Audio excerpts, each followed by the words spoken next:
Iya, mulai lagi.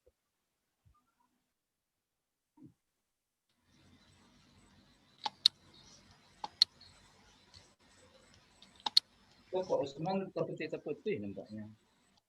Nah,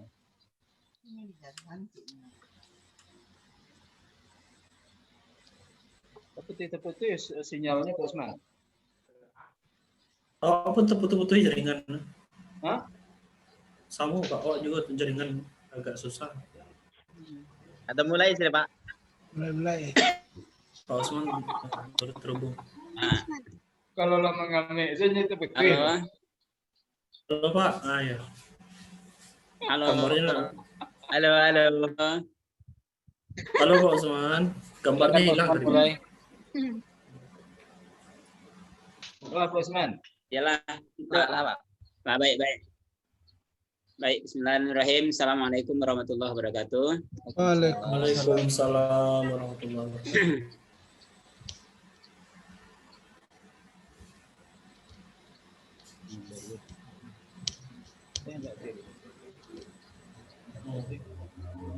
Terputus Pak Usman.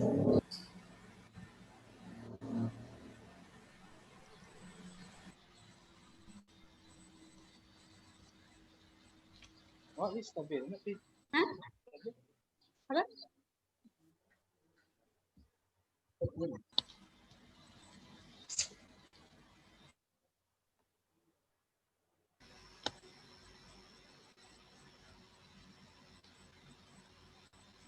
Halo Pak Usman.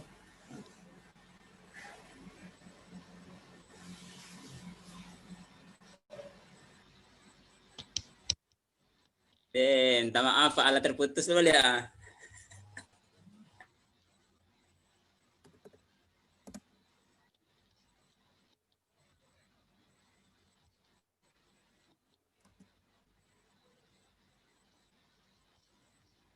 Acok betul Pak Usman Paknya. Iya, jaringan. Assalamualaikum. Waalaikumsalam warahmatullahi wabarakatuh. Lu nggak bermasalah jaringan Pak kayaknya. Iya, Baik, iya. bismillahirrahmanirrahim. Assalamualaikum warahmatullahi wabarakatuh. Alhamdulillahirabbil alamin wassalatu wassalamu ala asyrofil anbiya'i wal mursalin wa ala alihi wa ashabihi ajma'in. Puji syukur kepada Allah Subhanahu wa taala yang senantiasa melimpahkan rahmat, nikmat dan karunia-Nya kepada kita bersama. Mudah-mudahan kita semua dalam kondisi sehat walafiat dan selalu sukses hendaknya dalam kegiatan kita sehari-hari. Amin.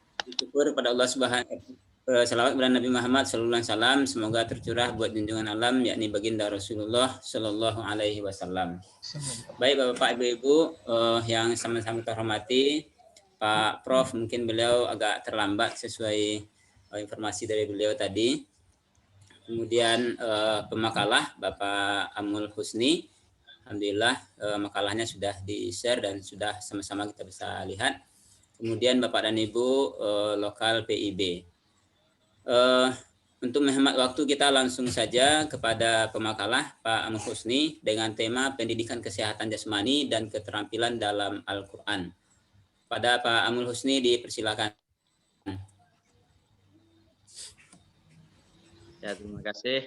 Assalamualaikum warahmatullahi wabarakatuh. Waalaikumsalam.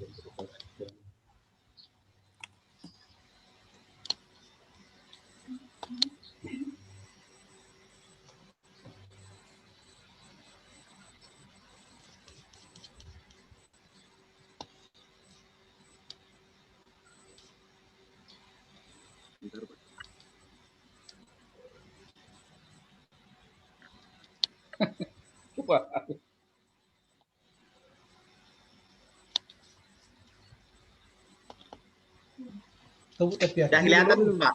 Sudah. Dalam proses.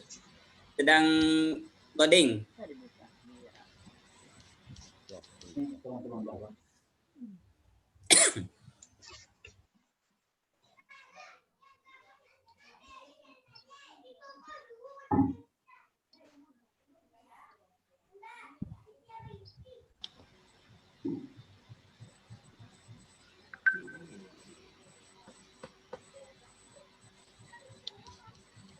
Sudah kelihatan, Pak? Ada. Berapa? Nah, ya. Oh iya, sehat nampaknya. Bismillahirrahmanirrahim. Assalamualaikum warahmatullahi wabarakatuh. Waalaikumsalam. Assalamualaikum. Syukur Allah Subhanahu wa taala dan salawat Rasulullah sallallahu alaihi wasallam. Allahumma shalli ala Muhammad wa ala ali Muhammad.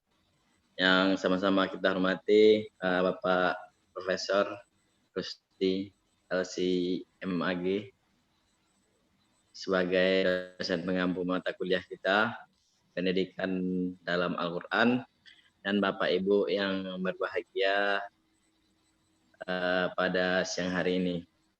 Ini adalah makalah kita yang ketiga pada siang hari ini. Saya akan mencoba memaparkan makalah dengan tema pendidikan kesehatan jasmani dan keterampilan dalam Al-Quran. Mungkin makalah ini jauh dari sempurna. Tentunya saya selaku pribadi sangat membutuhkan tambahan-tambahan dari Bapak Ibu sekalian terkait pembahasan ini di waktu yang akan datang gitu ya. Baiklah Bapak Ibu, tema kita adalah tentang pendidikan kesehatan jasmani dan pendidikan keterampilan gitu ya. Sebagai umat Islam tentunya kita memiliki kitab suci yaitu Al-Quran gitu ya, sebagai sebuah mukjizat. Kata Prof. Ramayulis itu adalah Al-Quran itu sebagai mukjizat Islam yang abadi gitu. Semakin maju ilmu pengetahuan, maka validitas kemukjizatan Al-Quran itu akan semakin tampak. Reliabilitasnya itu akan semakin terukur. Ajek dia dari waktu ke waktu gitu. Dan dia merupakan kitab suci agama Islam yang diturunkan Nabi Malaikat Jibril kepada Nabi Muhammad dengan lafaz bahasa Arab gitu ya, dan memiliki makna yang hakiki, menjadi hujjah bagi Rasulullah dan kerasulannya, serta pedoman bagi manusia, serta membacanya itu menjadi nilai ibadah. Karena keistimewaan Al-Quran ini tentunya segala aspek kehidupan kita sebagai manusia, khususnya kita yang beragama Islam, itu diatur oleh Al-Quran. Baik itu di dalam bidang pendidikan, politik, sosial, ekonomi, apa saja di dalam aspek kehidupan kita itu ada. Begitu juga tentang bahasan yang akan kita bahas pada siang hari ini tentang pendidikan jasmani, kesehatan jasmani. Allah menciptakan struktur kepribadian manusia itu dalam bentuk potensial, Bapak Ibu sekalian. Jadi dinamika kepribadian dalam Islam itu diantaranya itu adalah adanya struktur jasmani bagi kita. Tentunya bagi kita umat Islam, struktur jasmani itu bukan hanya sebagai tubuh saja, ya, sebagai tubuh untuk melakukan aktivitas, tapi juga sebagai umat beragama, tubuh itu kita manfaatkan untuk mendekatkan diri kepada Allah Subhanahu wa taala. Abdul Mujib mengatakan bahwa tubuh kita itu sebenarnya sudah memiliki potensi energi yang dimilikinya. Tapi tubuh itu tidak bisa melakukan aktivitas, tidak ada daya hidupnya kalau tidak ada ruh di dalam tubuh itu. Jadi tubuh tanpa ada ruh, dia memiliki energi potensial saja, tetapi dia tidak memiliki daya hidup atas kita sebagai manusia. Dengan itu pembahasan kita pada siang hari ini adalah yang dapat dirumuskan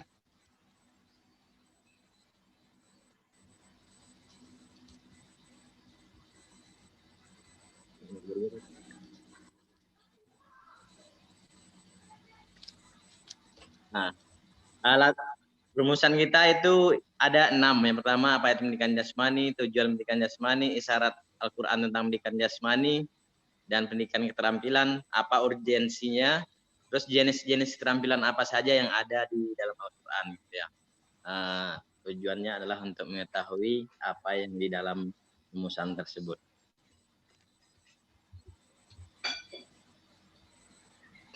Ya, pendidikan jasmani Di sini ada beberapa tokoh yang mengatakan bahwa yang pertama itu ada Ahmad Tarimba, ada Hasan Langgulung, ya, dan dari beberapa terjemahan dari Kamus Bahasa Arab Indonesia. Tapi dapat disimpulkan bahwa pendidikan jasmani itu adalah suatu bimbingan jasmani secara sadar dengan hikmah mengarahkan, mengajarkan, serta melatih pertumbuhan jasmani untuk menuju terbentuknya kepribadian yang kuat. Dalam perspektif Islam, pendidikan jasmani itu merupakan upaya untuk menjadikan tubuh yang sehat dan kuat yang bertujuan membimbing perkembangan jasmani menuju terbentuknya kepribadian yang sama.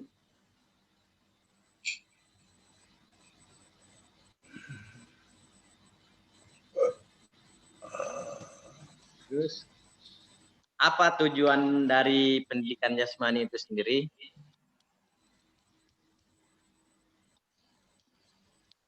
Ada 3 tujuan pendidikan jasmani itu. Yang pertama, menjaga dan memelihara kesehatan badan, memupuk budi pekerti, dan memupuk perkembangan fungsi jiwa. Nah, dalam menjaga dan memelihara kesehatan badan itu, berarti alat-alat indera kita, sistem pernapasan, peredaran darah, pencernaan makanan, metabolisme, gitu, melatih otot dan urat-urat saraf, serta melatih kecepatan dan ketangkasan. Tanpa ada maintenance terhadap kesehatan badan kita, maka fungsi-fungsi yang melekat kepada itu akan berkurang secara degeneratif, gitu ya. Tadi secara pasti dia akan memiliki penurunan fungsi secara bertahap kalau dia tidak di maintenance dengan baik. Nah, itu makanya perlu kita sebagai umat Islam khususnya untuk menjaga dan memelihara kesehatan. Terus untuk memupuk perasaan sosial. Dalam pendidikan jasmani itu juga tujuannya seperti tolong-menolong, setia kawan yang umumnya dapat dicapai dengan kegiatan-kegiatan yang menghibur, gitu, rombongan, gitu, bekerja kelompok, berdiskusi, gitu, dan lain-lainnya. Terus memupuk perkembangan fungsi-fungsi jiwa. Ya. Memupuk perasaan sosial. Budi pekerti anak tadi mas saya, maaf sorry. Seperti melatih kesabaran, keberanian, kejujuran, taat pada peraturan dan rajin bekerja. Itu menurut Ngalim Purwanto. Terus dalam memupuk perasaan sosial itu tolong menolong, kerjasama, setia kawan itu dalam mencapai hal tersebut seperti kegiatan-kegiatan yang bersifat sosial. Terus ada 2 tokoh, gitu ya, yang saya kutip di sini tentang pendidikan jasmani itu. Ya, yang pertama Al-Ghazali mengatakan bahwa ada 4 macam dalam pembahasan struktur pendidikan jasmani tersebut, yaitu kesehatan jasmani itu sendiri, kekuatannya, keindahannya, dan panjang umur. Nah, itu termasuk dalam pendidikan jasmani. Sedangkan dalam pendapat Abdullah Nasiulwan, itu pendidikan jasmani itu berdasarkan konsep Islam, kita dapat melakukan banyak hal, ya. Yang pertama itu adalah kewajiban menafkahi keluarga dan anak. Terus mengikuti aturan yang sehat ketika makan, minum, dan tidur, menghindari penyakit menular, kewajiban mengobati penyakit, menerapkan prinsip tidak boleh membahayakan diri dan orang lain, membiasakan berolahraga, membiasakan hidup sederhana, tidak mewah dan tenggelam dalam kenikmatan, membiasakan anak hidup bersungguh-sungguh, menghindari pengangguran dan penyimpangan seperti kenakalan remaja, rokok, narkoba, miras, masturbasi, dan hal lainnya. Terus apakah ada isyarat dalam Al-Quran yang mengatakan tentang pendidikan jasmani ini? Ini ada 8 ayat yang dikutip tentang pendidikan jasmani. Yang pertama tentang mengikuti aturan yang sehat ketika makan, minum, dan tidur. Itu ada 2 yang saya kutip di sini, yaitu Al-A'raf 31 dan Ar-Rum 21. Artinya, hai anak Adam, pakailah pakaian yang indah di setiap masuk ke masjid, dan makan minumlah, dan janganlah berlebihan. Sungguhnya Allah tidak menyukai orang-orang yang berlebihan.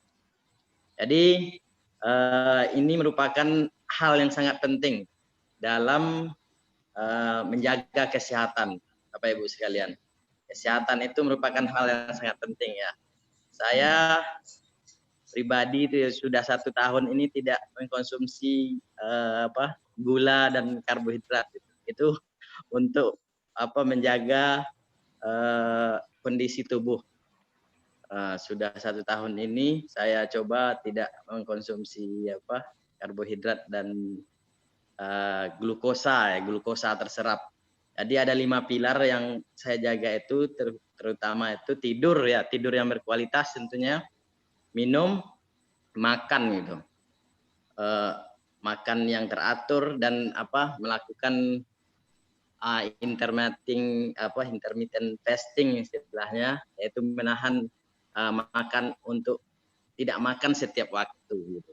Itu dalam upaya menjaga kesehatan, itu sangat penting sekali. Terus selanjutnya adalah menghindari penyakit menular. Nah, ini juga ada dalam Al-Quran, yaitu disebutkan dalam surat Al-Baqarah ayat 195. Dan belanjakanlah harta bendamu di jalan Allah, dan janganlah kamu menjatuhkan dirimu sendiri ke dalam binasaan, dan berbuat baiklah, karena sungguhnya Allah menyukai orang-orang yang berbuat baik. Larangan di sana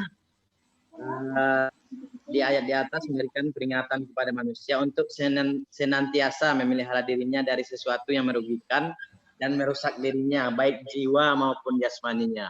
Nah, ini tentunya nanti pembahasan-pembahasan seperti ini sangat perlu dielaborasi lebih lanjut. Nah, mungkin Pak Masum, Bu Tafiati, Pak Emnur nanti akan memberikan tambahan yang lebih mendalam. Terus kewajiban mengobati penyakit. Ini ada di dalam surat Shad ayat 41-42. Ini saya tidak bisa terbaca di sini, kelihatan sama saya. Saya bacakan artinya saja ya. Dan ingatlah akan hamba kami Ayub ketika ia menyeru Tuhannya. Sesungguhnya aku diganggu setan dengan kepayahan dan siksaan. Allah berfirman, hantamkanlah kakimu. Inilah air sejuk untuk mandi dan untuk minum. Penyembuhan dengan air diperoleh setelah doa Nabi Ayub yang terus-menerus dikabulkan oleh Allah, seperti disebut dalam surat Al-Anbiya 84. Upaya penyembuhan yang diajarkan Al-Quran selain yang bersifat fisik, juga melalui doa dan optimisme terhadap pertolongan Allah. Jadi usaha-usaha dalam penyembuhan penyakit itu tentunya ada upaya yang bersifat fisik ya, ada upaya dan doa serta optimisme. Optimisme dan doa ini merupakan penyembuhan yang bersifat tidak lahir gitu, tapi dia memberikan implikasi yang sangat besar gitu. Kalau dalam itu psikosomatis. Psikosomatis itu kalau kita berpikir sakit terus, maka dia akan sakit. Cobalah Bapak Ibu mau demam gitu ya. Aduh saya demam, pikirkanlah agak 100 kali dikatakan demam itu, maka kita akan demam dengan sendirinya. Karena kita dalam diri kita itu memiliki sistem untuk memacu sistem saraf pusat itu memunculkan suatu peristiwa apa yang akan kita inginkan. Terus selanjutnya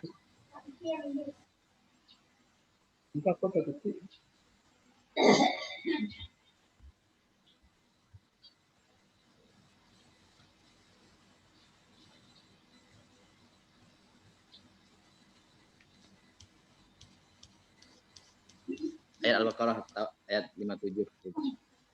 Itu tentang memakan makanan yang baik. Sebagai umat Islam tentunya kita bersyukur gitu ya. makan makanan yang kita konsumsi itu semuanya baik, halal, baik lagi ya. Berbeda dengan mohon maaf gitu ya, dengan teman-teman kita yang bukan beragama Islam gitu ya. Konsumsi semuanya, semua yang menghadap ke langit itu dimakan gitu ya. Semua yang berkaki itu dimakan kecuali meja dan kursi gitu. Nah, kita sudah baik, makanan yang kita makan itu halal lagi.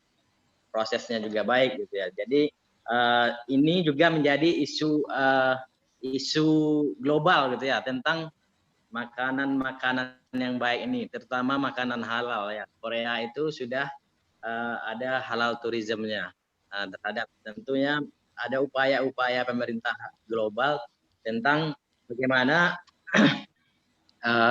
mengimplementasikan makanan-makanan yang baik, karena di dalamnya juga ada unsur-unsur kesehatan. Terus selanjutnya ada bermain dan berolahraga. Untuk melihara kesehatan itu, bermain dan berolahraga itu merupakan upaya untuk menjaga kesehatan. Seperti yang dijelaskan tadi, maintenance terhadap alat indera, fisik dan raga kita itu sangat penting sekali. Terus yang keenam adalah menjaga kebersihan. Nah, ini juga ada dalam surat Al-Baqarah ayat 222. Nah, ini sangat penting sekali. Sebagai kita ketahui ya, sekarang tentang pandemi ini tentunya itu muncul dari awalnya katanya itu dari ketidakbersihan ini. Kita sebagai umat Islam beberapa waktu yang lalu ada bagi orang yang sholat itu katanya tidak menular corona itu. Jadi proses kita mengambil wudhu itu sudah meluruhkan virus-virus yang ada di tubuh kita gitu. Tentunya dengan dengan kesehatan yang baik gitu.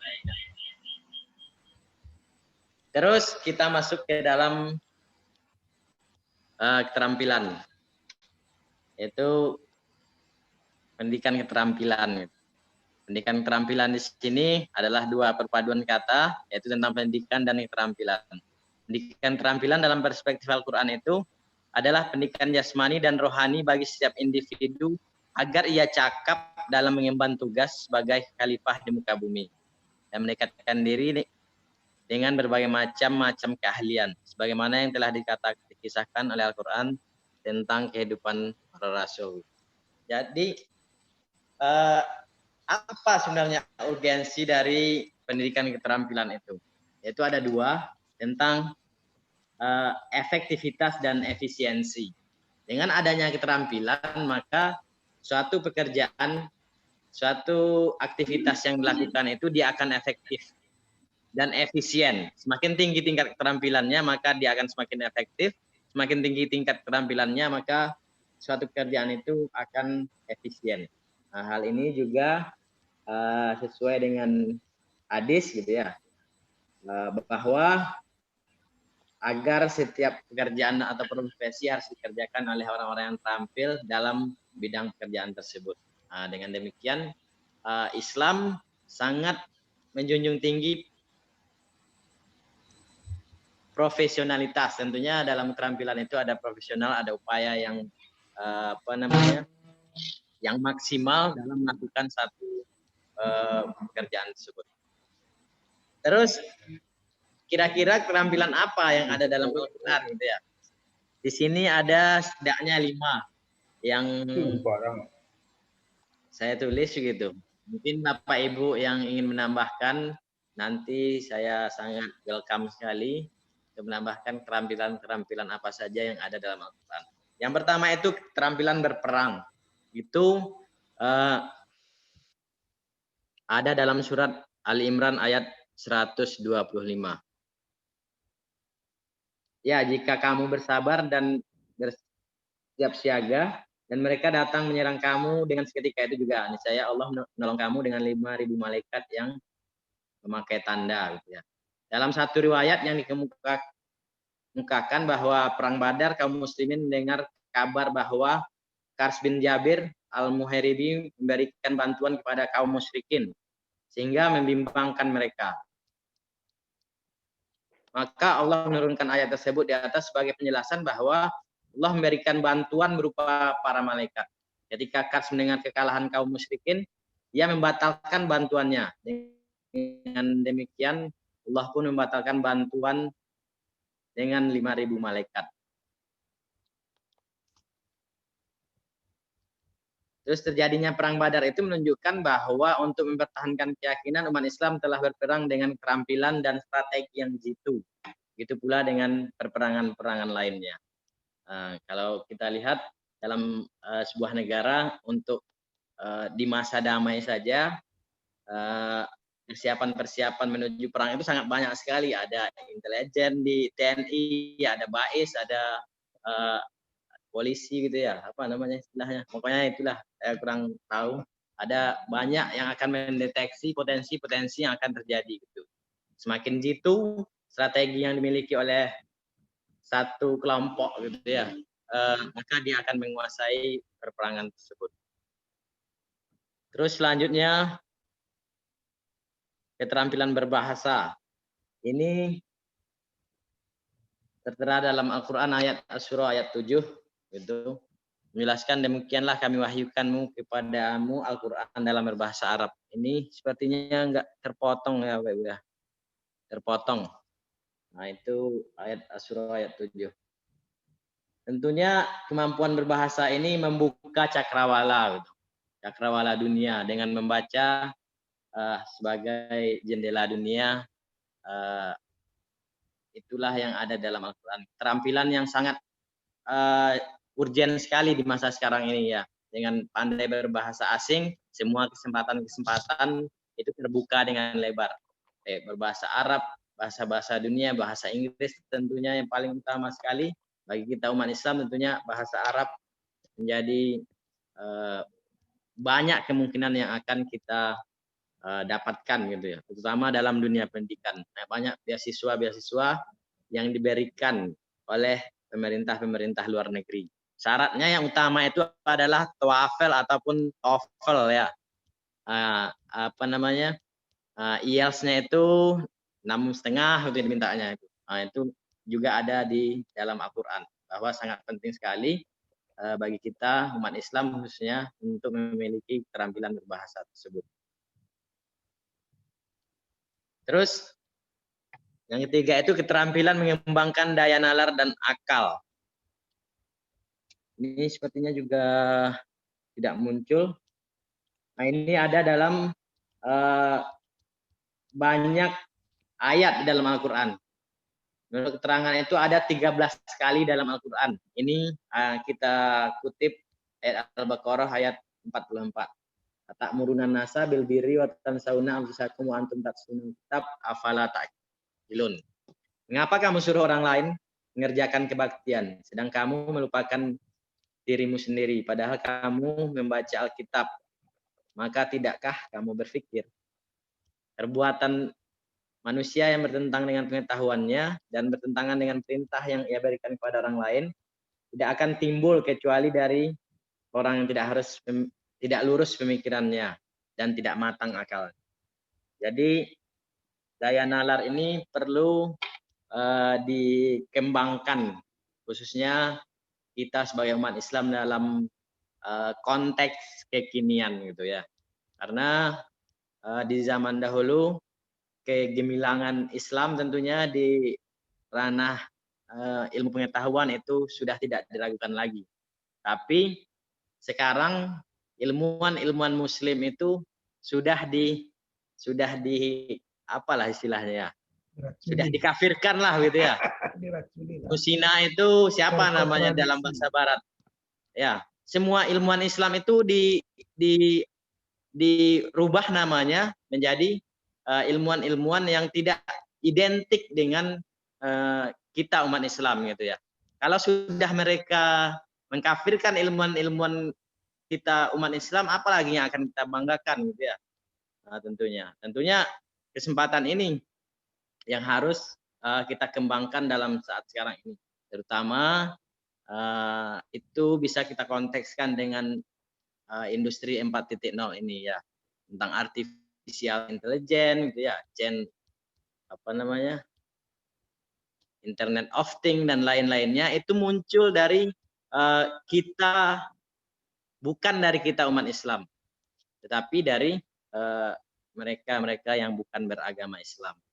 Jadi penting bagi kita. Era abad 20 ini sangat sedikit sekali ya.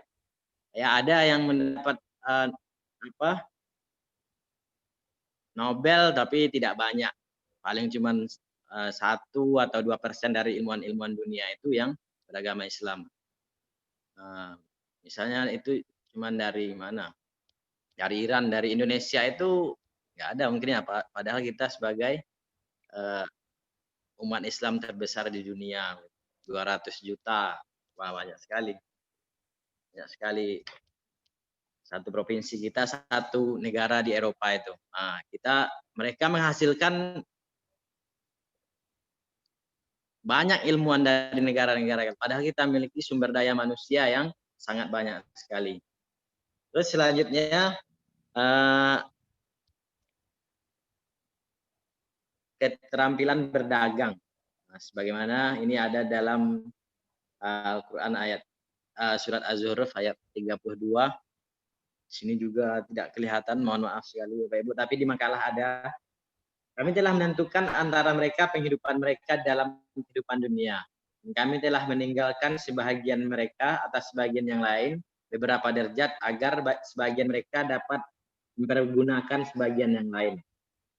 Terus surat Al-Hasyr ayat 7, supaya harta itu jangan beredar di antara orang-orang kaya saja di antara kamu. Nah, itu tentang keterampilan berdagang ya. Keterampilan berdagang ini juga dilakukan oleh Nabi kita, Nabi Muhammad SAW, yang kegiatannya dan banyak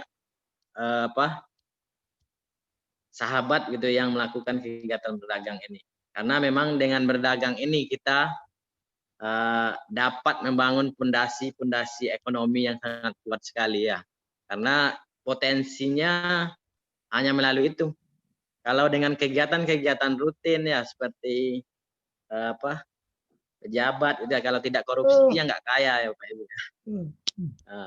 Dengan berdagang ini juga terbuka semua kesempatan. Terus yang terakhir itu dalam Al-Quran itu ada keterampilan berburu. Keterampilan berburu ini ada dalam surat Al-Maidah ayat 96. Dihalalkan bagimu binatang buruan laut dan makanan dari laut sebagai makanan yang lezat bagimu. Dan bagi orang-orang yang dalam perjalanan, dan diharamkan atasmu binatang buruan darat selama kamu dalam ihram, dan bertakwalah kepada Allah yang padanya lah kamu akan dikumpulkan. Nah, kalau kita di sini ada 5, kalau kita kontekskan dalam kemampuan teknologi yang ada zaman sekarang ini, itu mungkin termasuk di dalam keterampilan mengembangkan daya nalar dan akal tadi. Karena secara spesifik dalam kemampuan yang harus kita miliki dalam kita kontekskan di era sekarang ini, itu masuk ke dalam kemampuan mengembangkan daya nalar dan akal. Terima kasih Bapak Ibu sekalian. Mohon maaf tentunya saya merasa bahwa makalah ini banyak sekali kekurangannya. Masukan-masukan dari Bapak Ibu sangat saya nantikan. Terima kasih. Assalamualaikum warahmatullahi wabarakatuh. Waalaikumsalam warahmatullahi wabarakatuh. Terima kasih kepada Pak Amul Husni atas presentasinya. Beliau tadi sudah memaparkan tentang pendidikan kesehatan jasmani dan keterampilan di dalam Al-Quran. Yang dipaparkan ada 6 poin besar tadi. Apa itu pendidikan jasmani, tujuan dari pendidikan jasmani, isyarat Al-Quran tentang pendidikan jasmani, kemudian pendidikan keterampilan, urgensi pendidikan keterampilan dan jenis-jenis keterampilan yang ada di dalam Al-Quran. Di Zoom kita baru satu yang raise hand. Silakan Bapak Ibu yang lain. Ini apakah karena sudah kelelahan atau bagaimana? Tidak tahu juga. Ini baru terminal kedua baru. Jam kritis ini, yang setelah ini. Jam-jam kritis. Atau makalahnya terlalu lengkap. Iya, karena mungkin tadi Pak Lanjut aja dulu. lanjut aja dulu sambil menunggu. Ya, iya Pak. Kita minta kepada Pak Hadi. Nah, sudah ada 3. Pak Hadi, Bu Asnah, dan Bu Tuti. Kita langsung saja. Pak Hadi, silakan Pak Hadi. Ya, terima kasih Pak atas kesempatannya. Yang terhormat Pak Prof. Dr. Rusdi AM yang belum hadir bersama Belum kita. masuk gitu ya. Belum masuk. Kemudian Pak Amul Husni Fadlan yang makalahnya luar biasa. Saya rasa saya mendapatkan pengetahuan baru, ternyata banyak nih. Ya, banyak pengetahuan baru mengenai pendidikan kesehatan di dalam Al-Quran dan keterampilan. Jadi pertanyaan saya ini berhubungan dengan pendidikan kesehatan olahraga lah, lebih tepatnya olahraga. Jadi seperti ini Pak. Bagaimana pendapat Pak Amul mengenai olahraga tinju gitu? Sebenarnya pertanyaannya sederhana. Sebenarnya saya dari awal sejak Muhammad Ali, kemudian Khabib Nurmagomedov itu membawa nama Islam, padahal mereka pribadi tidak seperti itu kan. Itu hanya identitas mereka di belakang panggung. Tapi orang-orang di luar sana seolah-olah membenarkan bahwa Al-Quran itu atau Islam secara khusus memperbolehkan olahraga seperti bertarung seperti ini. Bukan untuk sekedar bela diri gitu, untuk setidaknya untuk dipertandingkan sehingga mendapat juara, mendapat uang, kemudian dapat penghargaan. Nah, jadi menurut pendapat pemakalah berdasarkan temuan-temuan yang ada di makalah, kemudian berdasarkan pengalaman pemakalah sendiri, kemudian pendapat Al-Quran mengenai olahraga tinju ini bagaimana? Di zaman Rasulullah kan yang saya tahu saya di hadis itu olahraga ya agak panahan, berkuda, kemudian berenang, gitu. Kalau dari segi keterampilan ya belajar, kemudian menerjemahkan ketika di masa Abbasiyah itu kan banyak sekali itu buku-buku terjemahan. Tapi saya fokus ke apa dulu? Ke olahraga. Nah, bagaimana pendapat Pak Amul mengenai hal ini? Sementara di Al-Quran surah Al-Baqarah ayat 196 itu kita dilarang membunuh diri, menyiksa diri lah, itu intinya kalau di Al-Quran surah Al-Baqarah ayat 196. Nah, demikian barangkali seperti itu biar kita tidak selalu nanti anak-anak kita yang suka berkelahi kemudian kita masukkan, ini punya bakat berkelahi, ini punya bakat untuk ikut tinju gitu, kita benarkan ya, kita bertinju pula mereka untuk mendapatkan juara dengan mengatasnamakan Islam memperbolehkan olahraga gitu. Nah, mohon konfirmasinya biar kita tidak apalagi ini tidak berpikir seperti itu lagi gitu. Demikian, assalamualaikum warahmatullahi wabarakatuh. Waalaikumsalam warahmatullahi wabarakatuh. Waalaikumsalam warahmatullahi wabarakatuh. Terima kasih Pak Hadi. Nah, ini tentang olahraga tinju nih ya. Lanjut Bu Hasna. Silakan Bu Hasna. Terima kasih Pak Moderator yang terhormat, Pak Prof kita yang belum hadir ya. Walaupun belum hadir kita beri penghormatan juga. Kemudian kepada Bapak Moderator dan teman-teman seperjuangan, Bapak-bapak dan Ibu-ibu semuanya. Ini terkait masalah penyakit sugesti ini Pak Adi. Penyakit sugesti, tadi kan Pak Amul ya mengatakan bahwasanya penyakit yang kita pikirkan seharusnya nggak ada itu bisa terjadi gitu ya. Ketika kita memikirkan penyakit itu, maka penyakit itu betul-betul muncul di badan kita. Ini adakah Al-Quran memberikan isyarat ini atau memang secara ilmiah saja, itu dari mana sebetulnya, atau melalui pengalaman orang saja, karena kita ini membahas Al-Quran, ya kira-kira Al-Quran ada nggak membahas masalah ini? Itu yang pertama. Kemudian yang kedua, ini juga ada hubungannya juga dengan pertanyaan Pak Hadi. Nah ini keterampilan olah tubuh gitu ya, yang dulunya juga sudah pernah juga sebetulnya diperdebatkan dengan Pak M. Nur juga begitu. Jadi anak kita ini punya keterampilan olah tubuh seperti menari, kemudian keterampilan suara, menyanyi begitu. Nah, ujung-ujungnya kalau menari dan menyanyi itu, kalau kita arahkan anak, kan itu keterampilan, potensi yang diberikan Allah kepada anak kita gitu ya. Tetapi kalau misalnya kita asah terus, bisa jadi anak kita itu menjadi penari, atau dia menjadi pragawati, menjadi penyanyi. Jadi itu sebetulnya arahan itu kan sudah kita lihat bagaimana kondisi penari, penyanyi saat sekarang ini, artis-artis begitu ya. Jadi sementara anak kita punya potensi di bidang itu. Nah, kemana harus kita, nah sebagai ahli psikologi ini, Pak Amul ya, kemana harus kita arahkan itu? Ya, kemana harus kita arahkan? Karena ada kekhawatiran kita ketika anak punya keterampilan olah tubuh, ya kemana harus kita. Kemudian demikian juga dengan menyanyi, ya udah cukup menyanyinya di kamar mandi sajalah kan. Nah, jadi kita menginginkan kemana kita arahkan keterampilan anak kita itu begitu, supaya ini potensi loh bagi mereka, bagi anak itu. Nah, jadi jangan-jangan nanti kita tidak mengembangkan, malah kita membunuh potensi tersebut begitu.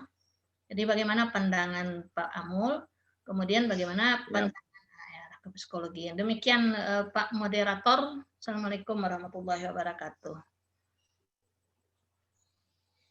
Assalamualaikum warahmatullahi wabarakatuh. Terima kasih Bu Asna. Ada 2 pertanyaan Pak Amul ya. Penyakit yang dikabarkan oleh sugesti. Ya. Kemudian keterampilan tubuh. Nah, ini apakah dibenarkan di dalam Islam? Nah, kalau tidak, tentu kemana diarahkan? Ya. Ini bisa dilihat dari pandangan psikologi, atau bisa juga mungkin pandangan agama mungkin kalau ada, atau pandangan dari ilmu yang lain. Baik, kita lanjut Bu Tuti Elawiyah, silakan Bu Tuti. Terima kasih moderator atas waktu yang diberikan. Ini daripada Pak Hadi dengan Bu Hasnah kesunyian kan berdua saja, maka saya temani.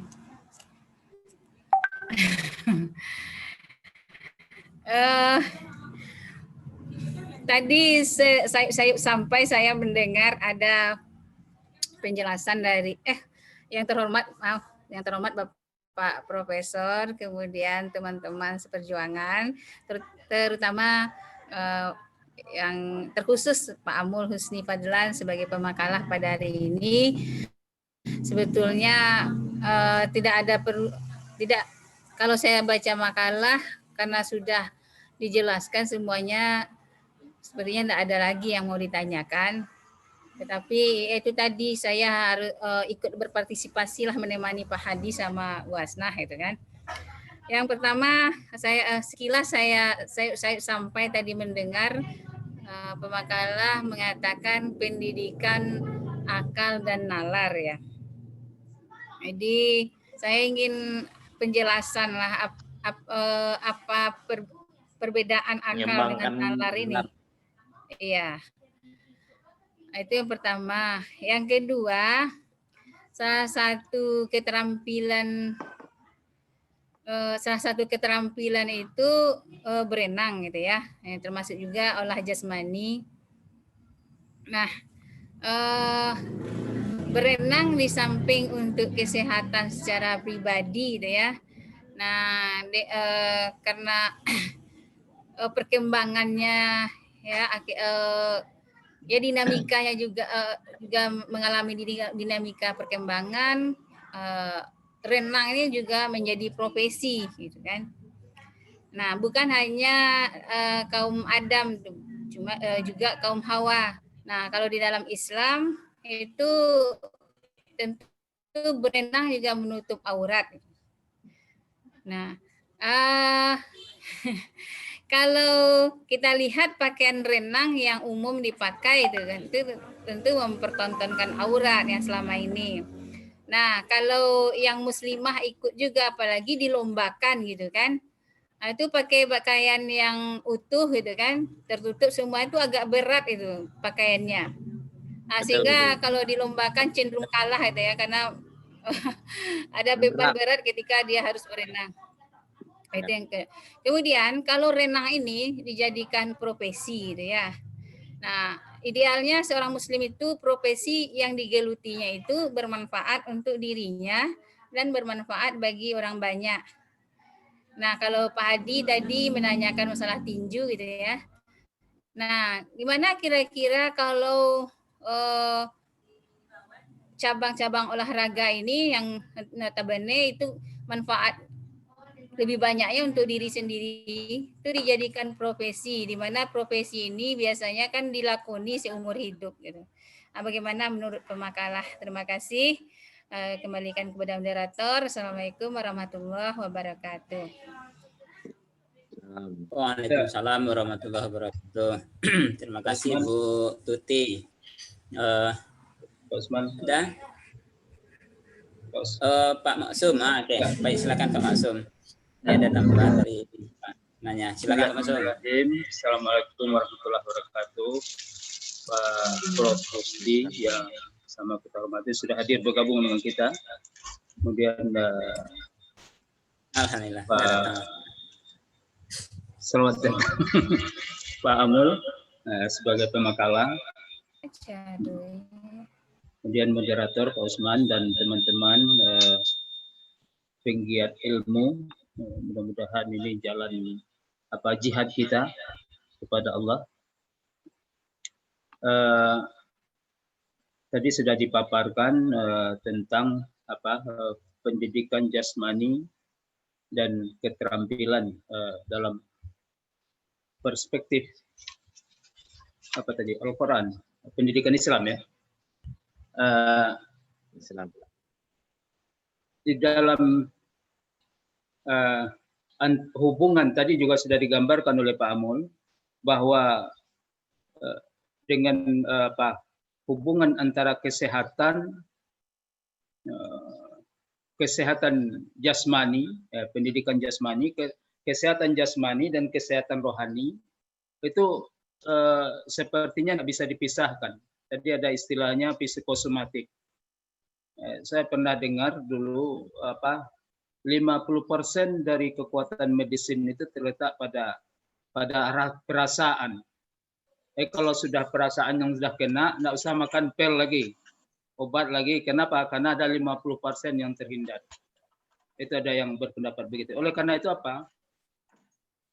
ada antara rasa dengan kesehatan jasmani. Nah, pertanyaan kita sekarang di dalam perspektif Islam, ini pola pengelolaannya terpisah sendiri-sendiri atau terkelola secara terpadu.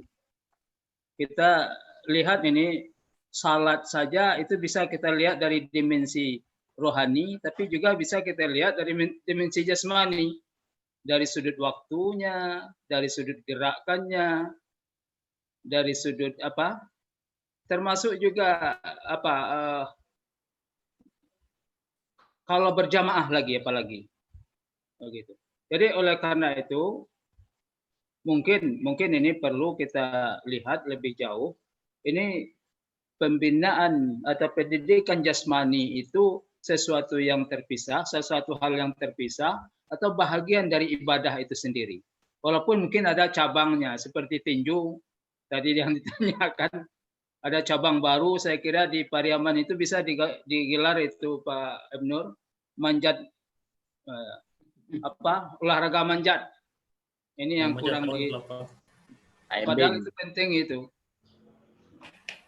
Jadi cabang-cabang banyak. Artinya apa? Itu memang terpisah dari ibadah yang dalam perspektif sempit.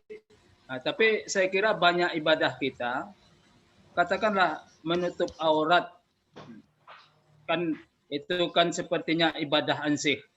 Padahal kalau kita tinjau dari perspektif psikologis, fisiologis, dan aspek-aspek lain sosiologis, saya kira kesehatan itu ada hubungannya.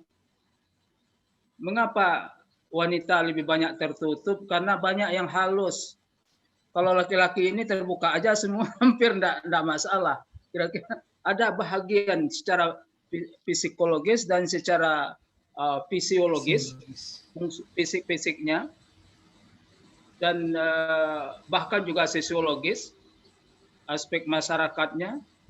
Saya kira itu ada saja kait mengait. Oleh karena itu kalau kita agak menukik ke dalam sedikit, bahwa pendidikan jasmani itu bukan sesuatu yang lain dari ibadah itu sendiri, tapi ibadah itu sendiri adalah bahagian dari pendidikan jasmani. Kira-kira bagaimana pemakalah melihat kalau dalam perspektif begitu? Gitu. Memang dalam kaitan keterampilan juga, ibadah itu, zakat itu tidak mungkin kita lakukan, dan haji itu tidak mungkin kita lakukan kalau tidak ada menghasilkan. Oleh karena itu ada kaidah usul yang bisa kita pegang. Sebetulnya itu berangkat juga dari nusus syariah. Ma la yatimul wajib illa bihi fahuwal wajib. Sesuatu yang tidak sempurna kewajiban tanpa sesuatu itu, maka sesuatu itu wajib. Oleh karena itu menghasilkan itu sesuatu yang wajib. Profesi. Jadi kalau ada keterampilan pembinaan keterampilan yang berorientasi profit oriented, saya kira itu bahagian dari ajaran yang tidak terpisah dari ajaran haji itu sendiri, ajaran zakat itu sendiri, bahkan ajaran tentang belajar ini, karena ini juga ada membutuhkan finansial. Oleh karena itu, kalau begitu kita lihat, saya kira simultan kita melihat pendidikan jasmani dan keterampilan itu secara simultan ada di dalam ajaran lain juga, ibadah itu sendiri begitu. Kira-kira begitu. Walaupun memang secara khusus tadi disebutkan ada beberapa keterampilan, termasuk juga di hadis itu alimu auladakumus sibahah wa rimayah wa rukubal khail. Ada 3 keterampilan: berenang, memanah, menunggangi kuda.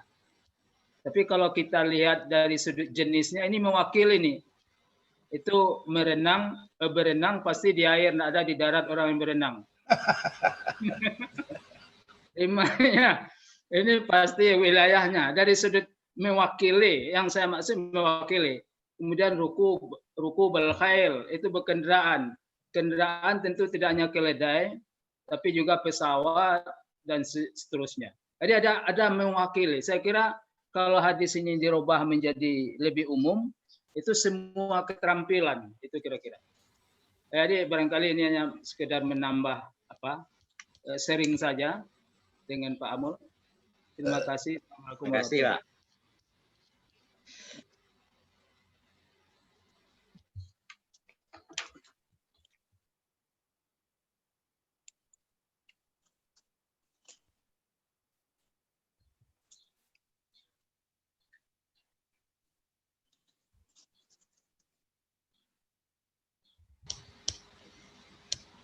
Pak Usman. Pak Usman. Minta maaf, tak putih ya tadi. Coba kok tanang itu tadi. Iya, Pak Usman ada 2. Awak lihat tiwa deh Pak Usman, gak biasa selalu dah Julia. Nah. Kok kerajo Marif kita tadi. Baik, terima kasih Pak Maksum. Jadi pertanyaan Pak Maksum tadi, inilah hubungan ibadah dengan pendidikan jasmani, itu tadi kira-kira dari Pak Maksum. Karena tidak mungkin sesuatu kegiatan, apalagi di dalam Islam, Pak Maksum, semuanya itu prinsipnya ibadah kan, ya. Bahkan puasa itu ada hadisnya sumu. Iya, sumu tasihu, gitu kan. Nah, ini bagaimana pemakalah memandang pendidikan jasmani ketika dikaitkan dengan ibadah. Dan kemudian tadi ada juga tentang olahraga yang disinggung oleh Pak Pak Maksum. Olahraga dan ibadah. Saya rasa mungkin sudah habis. Masih ada yang bertanya, Bapak Ibu? Kalau tidak, kita langsung saja ke Pak Amul. Ada 7 pertanyaan dari 4 penanya. Saya catat di sini. Pak Hadi pendapat makalah tentang olahraga tinju. Nah, ini apakah bisa dianalogikan dengan olahraga gulat atau bagaimana kan? Kan di zaman Rasul ada juga olahraga gulat. Nah, ini apakah sama dengan tinju nih? Baik, kita langsung saja Pak Amul. Silakan dijelaskan Pak Amul. Terima kasih Pak Ibu sekalian. Pertanyaannya luar biasa ya, saya hampir tidak mengerti sebenarnya. Tapi akan saya coba menjawab gitu ya. Bagaimana olahraga tinju gitu ya. Olahraga tinju dalam Islam gitu ya. Kalau seperti yang dijelaskan Pak Hadi itu terkait dengan menyakiti diri sendiri gitu ya. Kalau kita lihat olahraganya kan kalau yang kita lihat, yang kita tonton itu adalah pas waktu sparringnya saja kan Bapak Ibu ya. Pas waktu sparringnya yang kita lihat ada luka semuanya lah gitu ya. Tapi proses untuk mencapai ke situ itu tidak kita lihat kan. Tidak kita lihat bahwa untuk seorang Nurmagomedov gitu ya, si Muhammad Ali, Tyson atau siapa saja gitu, untuk mencapai titik itu sangat susah sekali. Proses maintenance saya mungkin saya berpendapat gitu terkait dengan pemeliharaan kesehatan tadi, bahwa di awal itu dikatakan bahwa dalam menjaga posisi kesehatan dalam profesinya sebagai petinju gitu. Kalau dalam tinjunya tentu saya dalam pendapat pribadi saya itu kurang cocok ya. Cocok karena itu menyakiti diri sendiri. Kalau kita lihat dalam perspektif tinjunya itu, sparringnya itu ya. Dalam sparring itu, tapi dia kan tidak melakukan itu setiap hari. Ada latihan untuk bertinju itu yang seperti ini itu, terus olahraga lari gitu ya, semua olahraga itu dilakukan oleh petinju untuk menciptakan endurance seorang petinju itu, karena daya ledak yang dia perlukan itu sangat besar sekali dalam satu momen tertentu itu. Jadi yang saya lihat ini, kalau dalam perspektif tinjunya saya sepakat dengan Pak Hadi tadi bahwa itu menyakiti diri sendiri gitu ya. Nanti kalau ada anak kita yang sudah suka bertinju gitu, nanti kita masukkanlah saja tinju gitu ya. Kalau dalam perspektif yang lain yang sebagai kalau yang kita bahas di parenting ya, kalau dalam tipe autoritatif itu ya seperti itu. Apa yang disukai oleh anak kita itu diarahkan, diberikan support terhadap anak kita. Kalau dia suka bertinju ya diarahkan sebagai tinju gitu ya. Nah, tapi kan nggak seperti itu juga.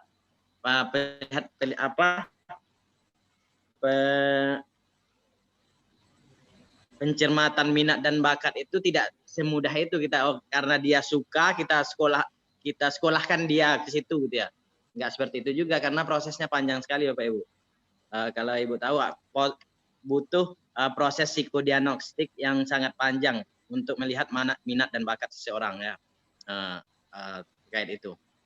Di poinnya di situ saya. Kalau dari segi tinjunya saya kira itu termasuk dalam menyakiti diri sendiri. Tapi dalam proses olahraganya untuk mencapai ke situ saya rasa itu boleh-boleh saja gitu. Terus terkait dengan psikosomatis tadi sudah dijelaskan ayatnya ya. Terus terkait dengan perspektifnya psikosomatis itu seperti apa ya? Dari dalam perspektif psikosomatis itu bahwa satu penyakit itu akan muncul. Sebenarnya penyakit itu tidak ada, tetapi dia itu ada karena pikiran kita itu mengadakan penyakit itu. Itu makanya banyak orang yang sakit, ya, banyak orang yang sakit itu pada waktu dia pergi ke rumah sakit tidak ada penyakitnya, karena memang sebenarnya dia itu tidak sakit, hanya pikirannya saja yang sakit.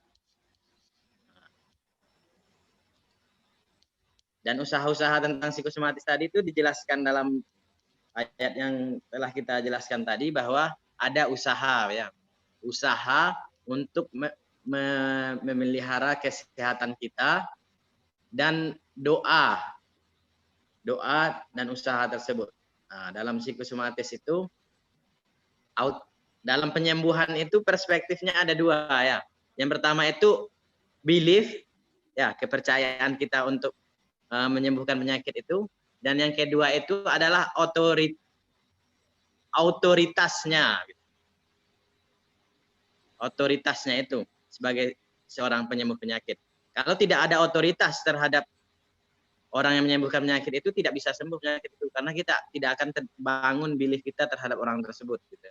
Nah, itu dalam proses penyembuhannya. Jadi dokter itu yang dibayar itu adalah otoritasnya. Kalau obatnya semuanya kita tahu ya kan. Kalau obat demam itu paracetamol, kalau obat diare itu Entrostop misalnya, semuanya sama aja. Tapi cobalah kita sakit terus kita beli obat ke apotek. Apoteker itu semua penyakit itu tahu ya, semua obat itu tahu ya Bapak Ibu, karena dokter itu hanya memberikan resep, yang mengeluarkan resep itu kan apoteker ya. Nah, tapi otoritas yang tidak dimiliki oleh dokter itu, yang dimiliki oleh apoteker itu yang tidak bisa menyembuhkan satu penyakit tersebut. Nah, itu. Terus bagaimana olah tubuh ya, tentang keterampilan olah tubuh. Kalau seandainya dia berbakat, kira-kira kalau dalam kemarin kan sudah ada pembahasan kita waktu Pak M. Nur gitu ya, tentang bagaimana kalau menyanyi gitu, itu juga dalam mata kuliah ini kalau saya tidak salah ya. Waktu mata kuliah apa ya? Filsafat apa ya? Tentang kemampuan bernyanyi gitu ya, itu sudah dibahas saya. Saya secara spesifik itu kurang paham ya Bapak Ibu ya. Kalau bagaimana? Tapi saya dalam posisi yang menolak gitu. Apalagi itu pada perempuan. Bagaimana kita mengarahkan secara psikologi? Bagaimana kan kita mengarahkannya, Bu? Saya kira itu kembali kepada orang tuanya, Bu. Kalau saya dalam posisi yang tidak yang menolak secara neglect sih tidak ya. Tapi kalau ada kemampuan yang lain lebih baik dikembangkan yang lain gitu ya.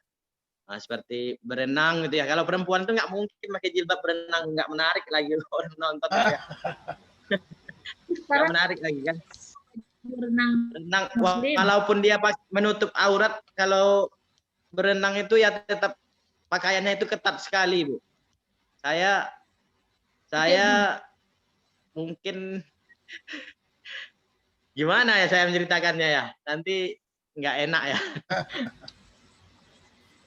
Nah, saya di banyak kesempatan itu melihat yang seperti itu, Bu ya, karena teman-teman saya itu dari berbagai macam ini ya, nggak muslim semua.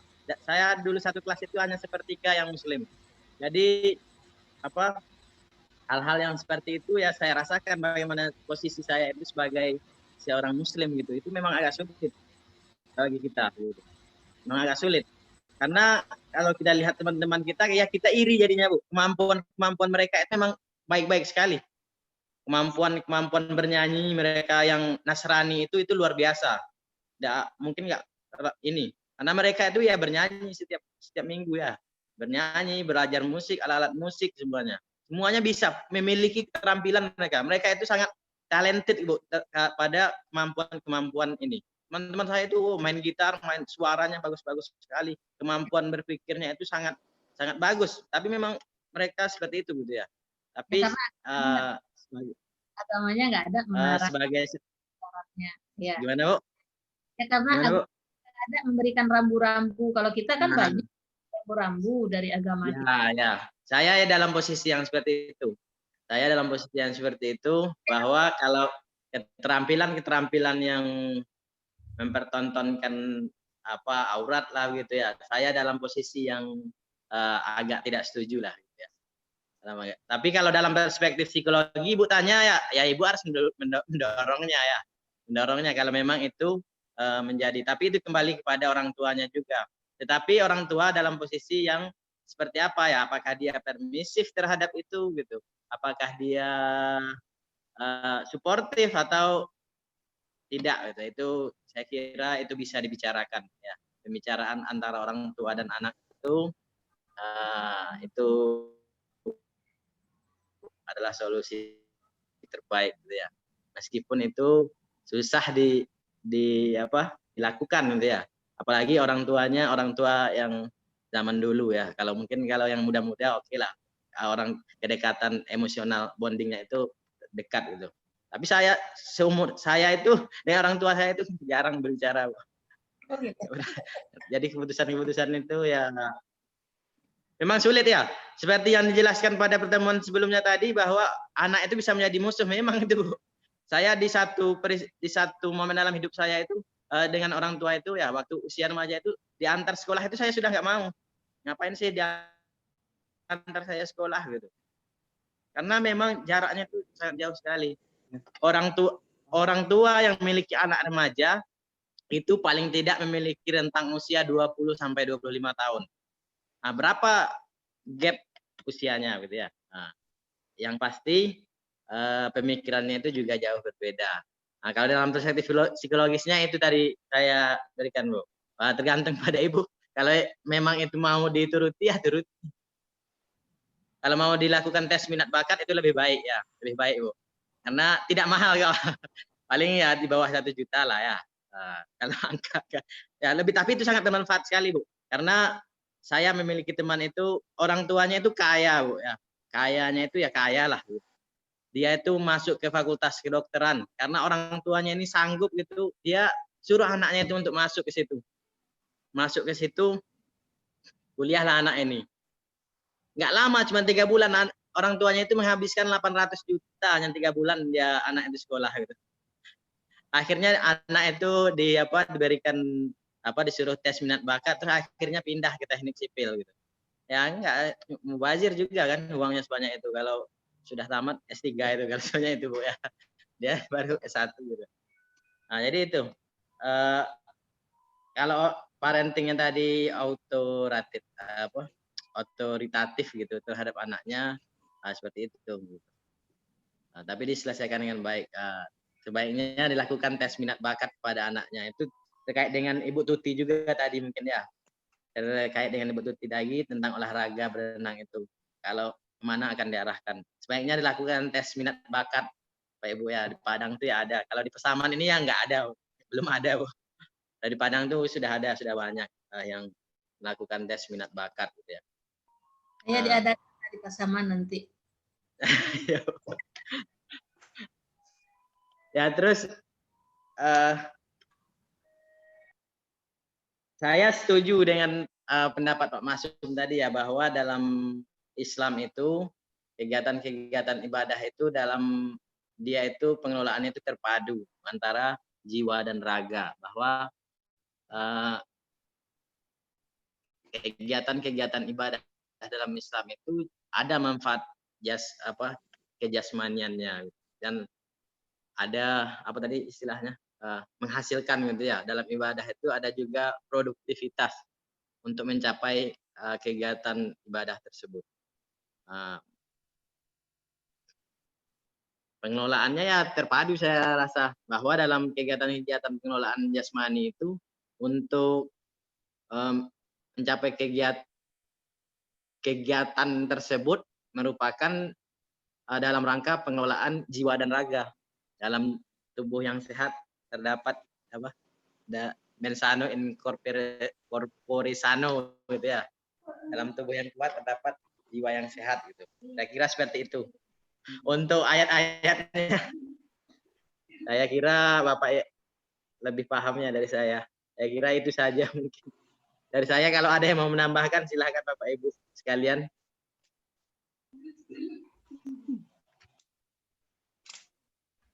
Menanggapi sedikit Pak. Ya, Oke, silakan Pak Di. Terima kasih Pak Amul. Oh iya Pak Usman. Terima kasih Pak Usman. Jadi gini Pak Amul. Pak Amul kan tadi kalau untuk sekedar olahraga tidak apa-apa, tapi kalau untuk dipertandingkan itu baru dibahas lagi gitu. Nah, lalu bagaimanakah orang-orang di luar sana itu yang sama sekali tidak apa ini intinya ini, tidak mengeluarkan sejenis fatwa lah atau sepangkat dengan fatwa gitu, agar orang hati-hati ini kan. Kalau untuk sekedar olahraga, saya juga lihat itu, bahkan Habib Nurmagomedov itu bertarung dengan beruang kalau nggak salah. Bahkan kalau dia berenang itu bukan melewati ikut arus, tapi melawan arus gitu, untuk kesehatan dia, badannya luar biasa kan. Kalau saya one pack, mungkin dia six pack gitu, gitulah.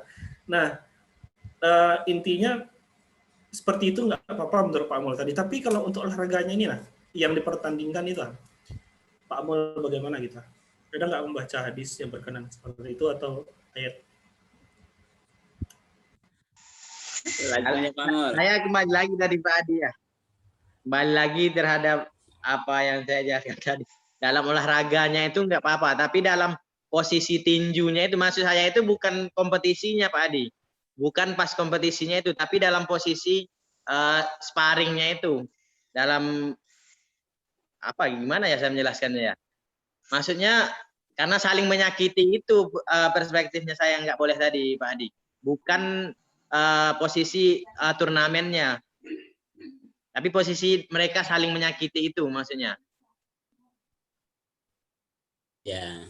Saya kira ayat yang Pak Amul Makalah sampaikan tadi bagus itu. Jadi artinya yang bersifat merusak fisik, wala tulqu biaidikum ila tahlukah, antara lain apa tadi ayat saya lihat itu kan segala bentuk yang bersifat merusak fisik, baik atas nama atas nama olahraga sebagai profesi maupun olahraga sebagai kesehatan, jelas itu tidak bisa ditolerir. Jadi oleh karena itu kan menjaga diri itu peringkat yang tertinggi, bahkan masuk bagian dari hukum darurat, ifzul nafs. Jadi oleh karena itu tidak ada boleh menyakiti, merusak badan. Kalau ada kegiatan-kegiatan yang atas nama olahraga sebagai olahraga profesi atau olahraga kesehatan, pasti ujung-ujungnya tidak akan tercapai itu. Mungkin profesinya tercapai sebagai ya mendatangkan finansial. Ya, tapi dari sudut lainnya kena. Jadi kalau dalam perspektif Islam saya kira itu mungkin tidak bisa diterima. Gitu. Ya. Baik, yang lain kalau mau memberikan tambahan atau masukan, silakan Bapak Ibu. Kalau tidak kita saya tadi ingin mendapatkan dari Pak Amul, ini kan basic beliau dari psikologi. Ingin mendapatkan ini kesehatan itu di satu sisi jasmani dan di sisi lain rohani. Tadi kan dikatakan sebetulnya sakit rohani itu berimbas kepada jasmani bisa terjadi, atau dari jasmani bisa berimbas kepada rohani. Oleh karena itu ini bagaimana kita ini menyeimbangkan, itu sehingga pola ibadah tadi, olahraga dalam ibadah itu dalam perspektif itu yang ingin kita lihat. Tapi mungkin ada pandangan dari sudut psikologi. Ini bagaimana ini? Karena memang betapapun gemuknya, berat badannya sudah tumbuh dan besar, tapi kalau jiwanya tidak beres kan tidak jadi juga. Atau sebaliknya, ya. Ada orang yang kurus-kurus biasa, ya, biasa-biasa saja, tapi ternyata sehat lahiriah dan batiniah. Jadi model mana yang tidak dicapai ini? Nah, gitu. Ya, saya dalam tadi juga ada dalam makalah saya kira ya, terkait dengan tujuan dari pendidikan jasmani dan rohani itu Pak, yaitu bahwa menciptakan jiwa dan raga yang kuat. Kalau dalam jadi jiwanya itu ya kuat juga ya. Jiwanya kuat, badannya juga kuat. Jadi dalam dalam kita umat Islam itu ya kegiatan-kegiatan ibadah kita itu yang juga dalam gimana ya, bahwa perilaku itu muncul karena ada sikap di dalam diri kita. Jadi sikap itu kan sebelum perilaku ya Pak. Sebelum perilaku itu ada sikap yang dalam dulu. Sebelum sikap itu ada kepercayaan. Jadi sebelum kita bersikap terhadap sesuatu itu ada yang kita percayai dulu. Yang itu munculnya dalam apa ya? Ini seperti apa? Seperti tasawuf ini kira-kira ya. Saya nggak disampai di situ.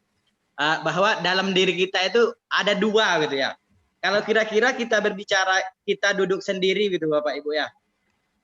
Kita memikirkan sesuatu, terus ada yang berbicara di dalam diri kita itu. Kira-kira itu siapa gitu ya. Kira-kira itu siapa itu? Pasti dalam diri kita ini ya ada self di dalam diri kita ini. Bisa di luar jiwa kita ini. Suara batin. Bahwa jiwa kita itu ya bisa berbicara dalam diri kita ini. Jadi itu bisa dikembangkan dalam kesehatan juga Pak ya. Dalam teknik-teknik tertentu di dalam psikologi itu bisa kita kembangkan ya. Yang tidak mungkin kelihatannya itu bisa menjadi mungkin ya. Banyak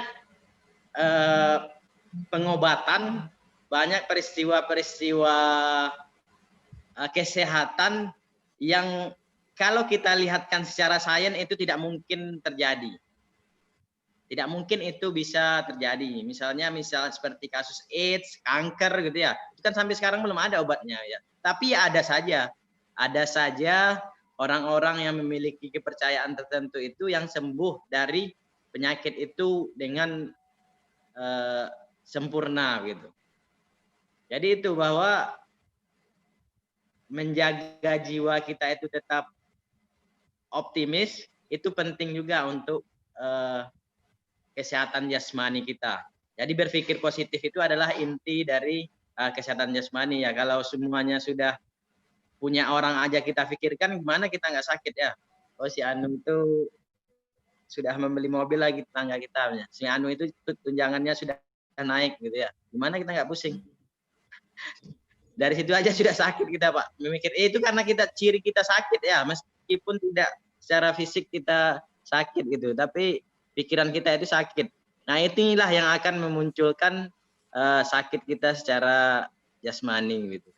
Nah begitu juga dengan kegiatan-kegiatan maintenance fisik kita seperti yang jelaskan tadi, menjaga kesehatan, berolahraga dan lainnya, itu juga bisa menguatkan jiwa kita gitu ya. Nah, jadi saya sepakat dengan Bapak tadi bahwa dalam membangun jiwa dan raga yang sehat itu harus secara terpadu. Kalau mau jiwanya sehat, ya raganya sehat. Kalau mau raganya sehat, ya jiwanya juga harus sehat. Jadi berpikir positif lah Bapak Ibu sekalian ya. Kalau saya sih kalau ada masalah ya udah saya biarkan saja Pak. Ya jadi posisinya seperti ini Pak. Masalah itu sama seperti kita memegang kunci inilah ya. Ini berapa lah beratnya? Paling 1 on ya. 1 on itu kita pegang 1 detik ya nggak kerasa Pak.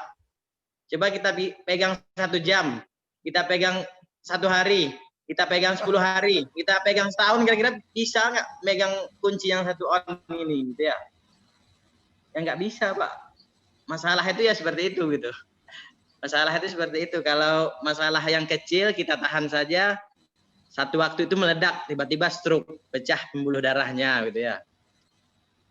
Jadi kalau masalah itu ya sebesar apapun ya harus diselesaikan. Ini seperti konsultasi ya, Ibu ya. Konselor. Seperti konsultasi. Tapi ya seperti itulah kira-kira masalahnya seperti itu, Pak. Walaupun dia masalahnya kecil, kalau kita masalah besar itu kita selesaikan dengan cepat, energi kita tidak akan banyak tidak akan banyak keluarnya. Tapi masalah kecil yang kita tahan dengan waktu yang lama itu akan menghabiskan energi yang banyak. Kalau ya ada yang sebagian orang itu ya tahan Pak, berbagai pun masalahnya ya tahan, punya banyak hutang sekalipun datang debt collector ya dia tahan saja, nggak apa-apa gitu ya, badannya sehat, gemuk saja, olahraga six pack lagi ya. Tapi ada yang sebagian yang olahraga badannya bagus tapi tunggu hutang saja nggak tahan, datang orang punya hutang itu bangkrut tiba-tiba stroke ya. ganti jabatan tiba-tiba stroke ya. Mantap, mantap. Iya Pak. Kalau saya sih dalam posisi yang biasa saja. Hidup itu ya seperti air mengalir gitu ya. Kalau punya hutang ya semua orang punya hutang. Negara ini punya hutang ya. Iya. Rancak psikiater Surangga ya. Jualan bayi kok Bang. Iya. Nggak perlu bayar. Ya. Jadi kayak Ya, jadi saya dalam posisi itu Pak. Dalam apa? Dalam memelihara kesehatan jasmani dan rohani itu apa terpadu gitu ya. Apalagi kita umat Islam, semua kegiatan itu saya lihat itu yang membawa kesejahteraan bagi kita. Dalam sholat, dalam haji gitu ya. Dan berpuasa, apalagi berpuasa gitu ya, itu sangat menyehatkan khususnya bagi kita umat Islam. Samping sehat ya kita berpahala juga. Ini itu ya Ibu ya. Pak Amul. Ini sudah jauh sekali Bu. Sudah jauh sekali ya.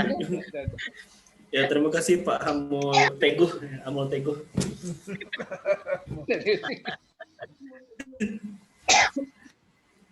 Konsultasi gratis kita hari ini.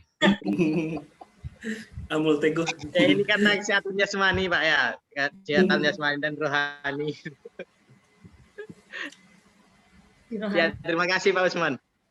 Ya Pak Usman, terima kasih.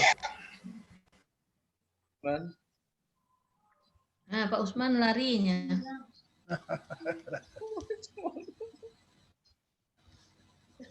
Awak tuh biar tio Pak Usman yo. Nah, itu ada Usman apa lagi? Selalu ada Pak Usman. Iya, muncul hilang. Iya, muncul hilang. Terima kasih Pak. Terima kasih Pak Amul. Saya rasa seluruh pertanyaan sudah terjawab oleh Pak Amul dan waktu sudah menunjukkan jam 3 kurang 3. Nah, jadi bagaimana kalau kita langsung saja kita minta kepada Pak Prof untuk menyempurnakan dari tema kita pada sore hari ini. Pada Pak Prof kita silakan Pak Prof. Assalamualaikum warahmatullahi wabarakatuh. Waalaikumsalam warahmatullahi wabarakatuh. Alhamdulillah wa syukurillah wa salatu wassalamu ala rasulillah wa ala alihi wa sahbihi wa mawala amma ba'd. Saudara-saudara para mahasiswa, guru-guru, ustadz-ustadz yang saya hormati,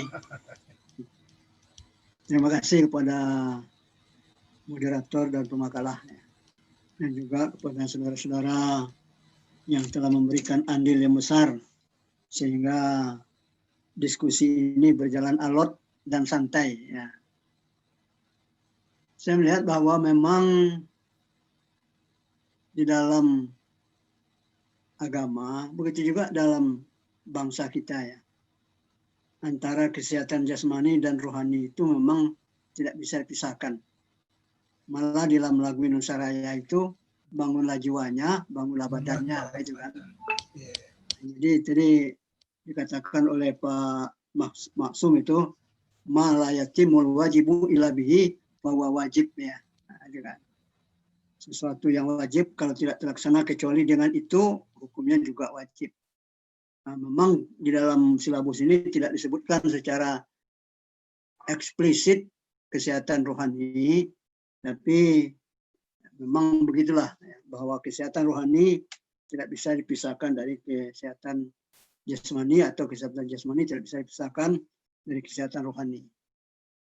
Nah, tadi sudah disebutkan antara lain olahraga ya, kesehatan jasmani itu antara lain dengan olahraga.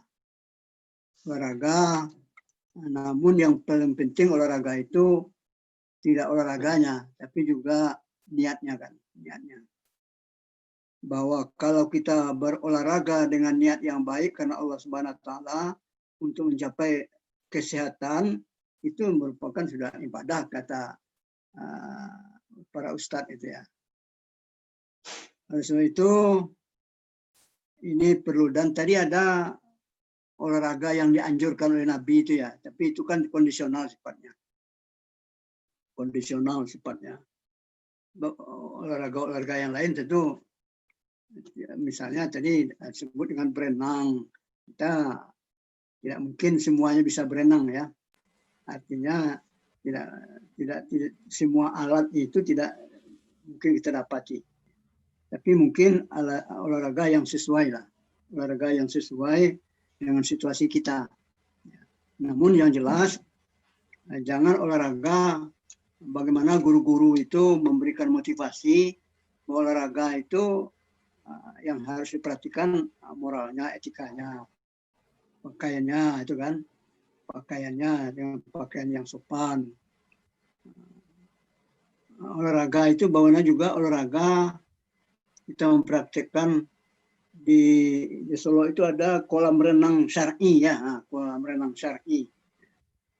Barangkali ini juga perlu dikembangkan di daerah-daerah lain, kolam renang syar'i. Artinya apa? Kolam renang yang dianjurkan oleh Rasulullah SAW itu tidak kita tinggalkan, tapi juga bagaimana upaya-upaya untuk pemeliharaan syar'inya. Misalnya tidak campur aduk antara pria dan perempuan, laki-laki dan perempuan tidak campur aduk misalnya. Ada waktu-waktu untuk salat, pakaiannya harus begini, itu kan.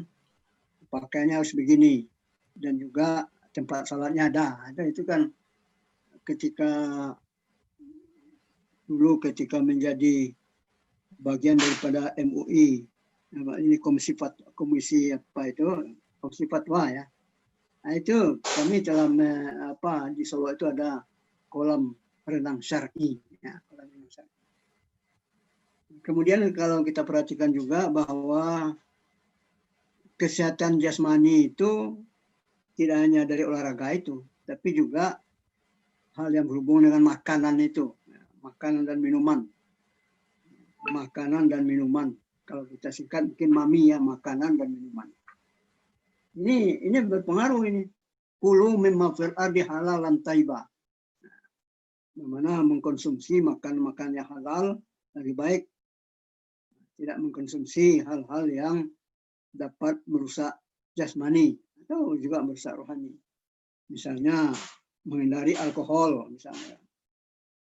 Nah, itu kemudian juga diperhatikan sumber dana yang kita jadikan konsumsi untuk anak-anak kita, itu kan hal-hal yang perlu diperhatikan. Nah, ini bagian dari makanan dan minuman. Kulu mimma fil ardi halalan thayyiba. Yang halal lagi baik, sehingga tidak termasuk kita ke dalam wala tulqu bi aidikum ila tahluka seperti disampaikan tadi oleh Pak Masum. Lalu bagaimana kita mensosialisasikan ini? Ini itu yang penting, bagaimana kita mensosialisasikan olahraga yang islami kepada peserta didik kita. Nah, termasuklah yang berhubungan dengan makanan dan minuman yang penting itu. Kemudian olahraga tinju seperti bagaimana tadi olahraga tinju itu kan olahraga yang musara'ah atau mulakamah ya. Nah, itu barangkali tidak cocok ya dengan ajaran agama kita.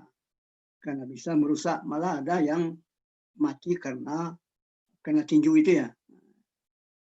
Ada yang karena tinju meninggal ya. Nah, itu berarti menjatuhkan diri kita kepada kebinasaan. Jadi pilihlah kita mungkin kepada sekolah-sekolah yang berprofesi sebagai kepala sekolah, mungkin ini bisa selektif dalam memilih olahraga-olahraga yang sesuai dengan anak-anak kita dan sesuai dengan adat bahasa syarak bahasa kitabullah. Nah, itu berhubungan dengan makanan. Kemudian juga keterampilan tadi, maharah ya. Keterampilan itu kan maharah.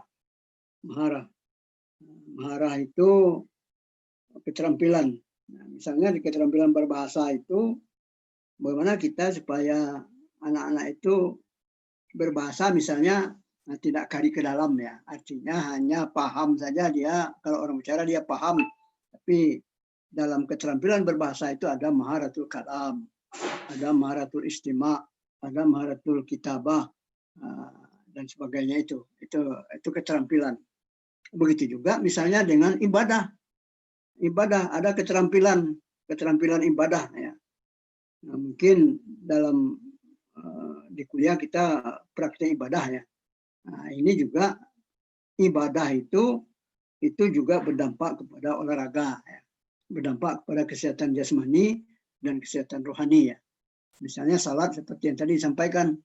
Salat allazina amanu wa tatmainu qulubuhum bi zikrillah, ala bi zikrillahi tatmainul qulub. Nah, jadi kalau salat itu dikerjakan dengan baik, rukun-rukunnya disempurnakan, kemudian niatnya disempurnakan, tata caranya disempurnakan, waktunya tidak menurut waktu yang telah ditetapkan, itu akan membentuk pribadi-pribadi atau anak-anak kita peserta didik kita yang tidak saja sehat jasmani dan rohani, tapi juga sehat visinya ke depan. Ya. Sehat visinya ke depan. Jadi ini barangkali hal-hal yang perlu ditekankan pada peserta didik kita, bagaimana olahraga itu olahraga yang sesuai dengan agama kita dan juga mencapai target. Kita boleh berprestasi ya, silakan berprestasi ya. Tapi prestasi yang dilandasi dengan jiwa agama. Kita olahraga prestasi tidak ada masalah bagi kita untuk berpastabikul khairat kan. Nah, boleh silakan olahraga punya olahragawan tapi dengan mengindahkan hal-hal yang berdasarkan agama. Barangkali itu sebagai ulasan ya, sebagai ulasan. Terima kasih, saya kembalikan dulu kepada moderator. Ya.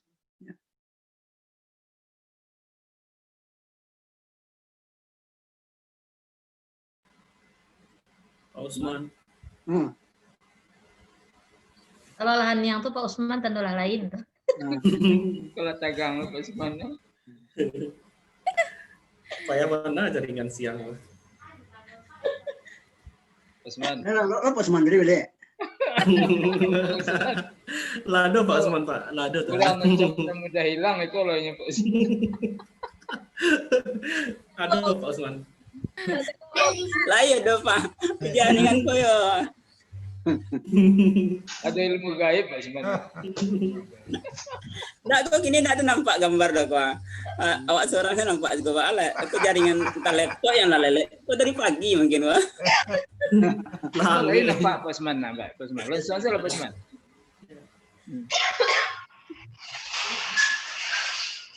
Lanjut Pak Usman. Baik, terima kasih. Siap tadi apanya Pak? Alap Pak. Iya. Baik, terima kasih pada Pak Prof atas tambahan materi kita pada sore hari ini, sangat luar biasa, termasuk dari makalah dan diskusi kita yang cukup alot pada sore hari ini. Tapi waktu kita masih tersisa, atau mungkin kita istirahat saja dulu untuk menunggu sesi berikutnya. Ya, langsung aja. Oh, langsung aja Pak. Ya, langsung. Moderatornya langsung Pak. Langsung aja moderatornya. Moderator langsung. Atau Moderator. Siapa yang telah ditetapkan tadi ya, tukar. Moderator udah bagus. Udah bagus Pak Usman jadi moderator. Mantap Pak Usman. Mantap Pak, setuju jadi Pak Usman jadi moderator. Aku Pak Adi. Betul. Makalahnya dijelek tadi Pak. Mutafiatin. Ya, Ya. Sekretarisnya siapa tuh? Marfianti. Marfianti tadi. Ibu Marfianti lah